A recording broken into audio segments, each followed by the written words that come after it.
ایک شخص صبح سویرے اٹھا، صاف ستھرے کپڑے پہنے اور مسجد کی طرف چل پڑا کہ فجر کی نماز باجماعت ادا کروں۔ راستے میں ٹھوکر کھا کر گر پڑا اور سارے کپڑے کیچڑ سے بھر گئے۔ واپس گھر آیا، لباس بدل کر واپس مسجد کی طرف روانہ ہوا، پھر ٹھیک اسی مقام پر ٹھوکر کھا کر گرا اور کپڑے گندے ہو گئے۔ پھر واپس گھر آیا اور لباس بدل کر دوبارہ مسجد کو روانہ ہوا۔ جب تیسری مرتبہ اس مقام پہ پہنچا تو کیا دیکھتا ہے کہ ایک شخص چراغ ہاتھ میں لے کر کھڑا ہے اور اسے اپنے پیچھے چلنے کو کہہ رہا ہے۔ وہ شخص اسے مسجد کے دروازے تک لے آیا۔ پہلے شخص نے اسے کہا کہ آپ بھی آ کر نماز پڑھ لیں۔ وہ خاموش رہا اور چراغ ہاتھ میں پکڑے کھڑا رہا، لیکن مسجد کے اندر داخل نہیں ہوا۔ 2-3 بار انکار پر اس نے پوچھا کہ آپ مسجد آ کر نماز کیوں نہیں پڑھ لیتے؟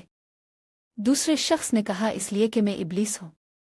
اس شخص کی حیرانگی کی انتہا نہ تھی جب اس نے یہ سنا۔ شیطان نے اپنی بات جاری رکھی، یہ میں تھا جس نے تمہیں زمین پر گرایا۔ جب تم نے واپس گھر جا کر لباس تبدیل کیا اور دوبارہ مسجد کی جانب روانہ ہوئے تو اللہ نے تمہارے سارے گناہ بخش دیے۔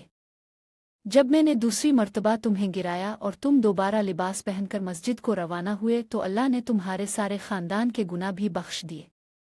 میں ڈر گیا کہ اگر اب میں نے تمہیں گرایا اور تم دوبارہ لباس تبدیل کر کے مسجد کی طرف چلے تو کہیں اللہ تمہارے سارے گاہ کے باشندوں کے گناہ نہ بخش دے، اس لیے میں خود تمہیں مسجد تک چھوڑنے آیا۔